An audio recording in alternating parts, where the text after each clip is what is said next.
basically the reason that we're in Europe is to get iPhones. My video today is different from the videos I normally do when I do them.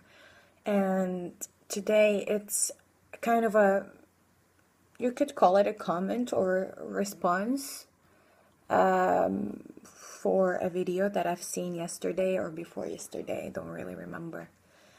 And I'm gonna link the video in the caption and you can see it for yourself. Unfortunately, you have to see it to understand what I'm talking about.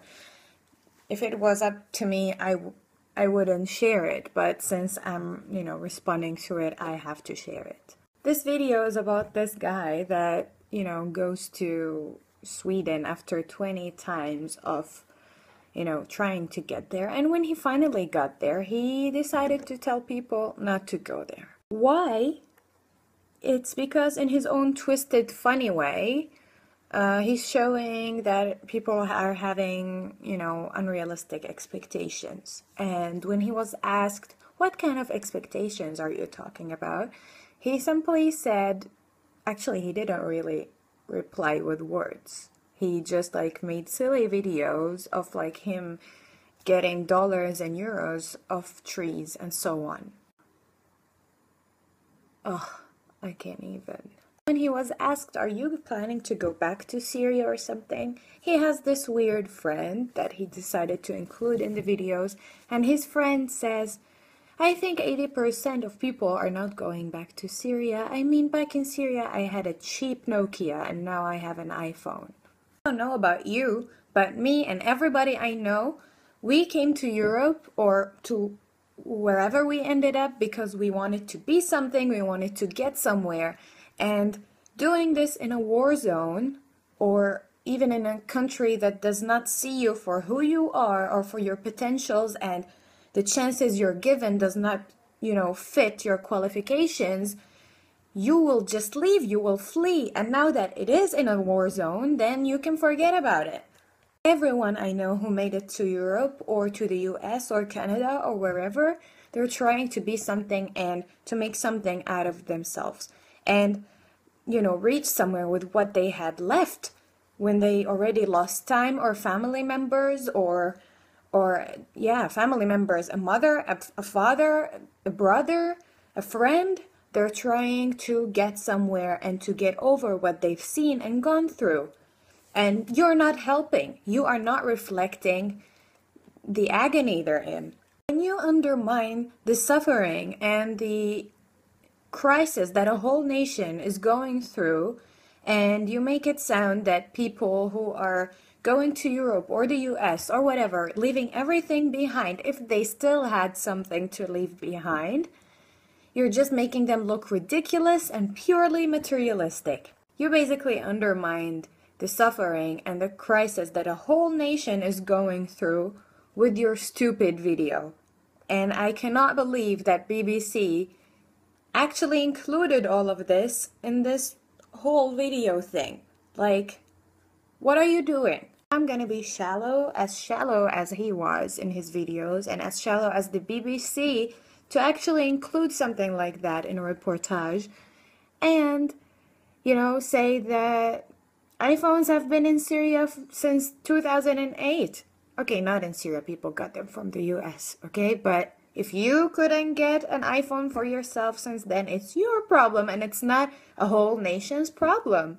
So instead of mentioning iPhones and, if you don't want to go back to Syria anytime soon, like so many other people, you could have just mentioned, I don't know, one of the dozen reasons why people are leaving Syria or not going back to Syria anytime soon. I don't know, could that be bombs, barrels, rockets, snipers? Yeah, the snipers, the fact that people for a while and maybe still until today cannot cross the street without being afraid of being shot in the head or something.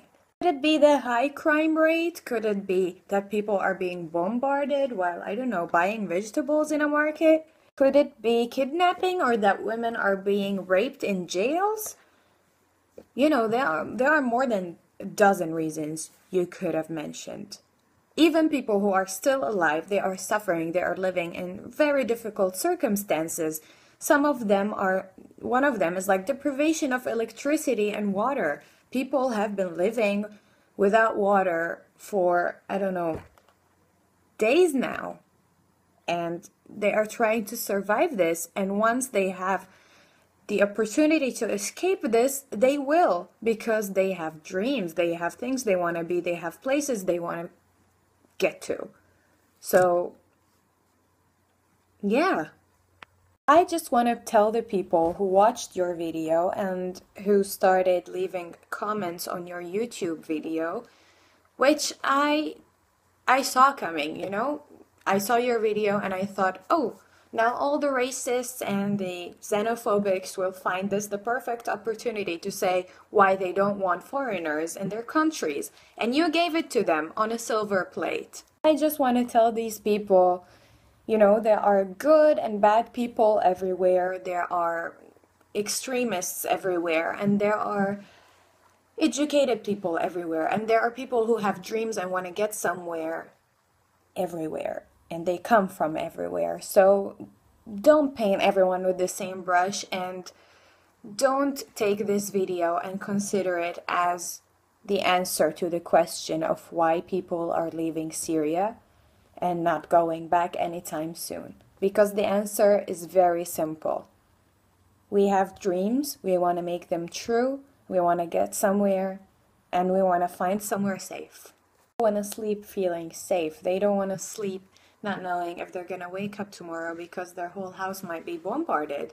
You know, some people don't have a house to go back to. Some people don't have family to go back to.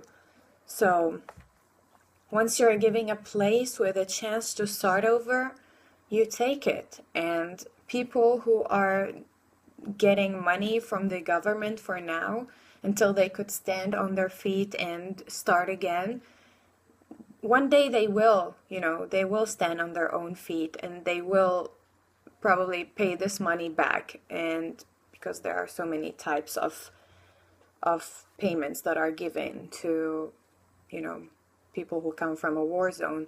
So one day they're gonna stand on their own 2 feet and they're gonna get a job, pay taxes just like you do. And a lot of us do appreciate the, you know, people who stood by us and helped us and welcome us in your countries. We do appreciate that, and I hope that videos like that don't, you know, don't blur your judgment. To the people who think that everyone from a certain religion or from a certain country in the world or certain area is the same as you see on the media the whole time, I like to tell you, meet more people, read a good book, and, you know, you'll change your view on life.